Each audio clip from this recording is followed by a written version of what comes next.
আসসালামু আলাইকুম প্রিয় বন্ধুরা আমার, আশা করি সকলে ভালো আছেন। মাঝে মাঝে আমি নিজেকে নিজে প্রশ্ন করি আমি কে।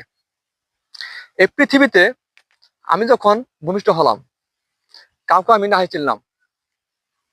আমি যখন মার কোলে বসি, মা দেন মুস্কি হাসি, বলে, ওরে আমার বাবা, ওরে আমার খোকা, বড় হয়ে আমাদের দুঃখ মুছবে না। আমি যখন হাঁটি হাঁটি পা পা শিখলাম, তখন আম্মা আর আব্বা। বয়স যখন আমার 6-7, তখন পড়লো আমার দুধের দাঁত। বয়স যখন আমার 9-10, তখন করলাম আমি প্রাইমারি পাস। বয়স যখন আমার 16-17, তখন মেট্রিক পাস করলাম মাত্র। 2000 সাল এলো, আমার জীবনটা হলো এলোমেলো। কি করি, কোথায় যাই, কোনখানে কর্ম নাহি পাই। আমার এক বন্ধু এসে বলল, আমরা আল্লাহর বান্দা, কর্ম কেন পাবো না। সেই কথা শুনে আমার হলো একটু হুঁশ। আসলে কি, আমি একজন মানুষ। আল্লাহ হাফেজ।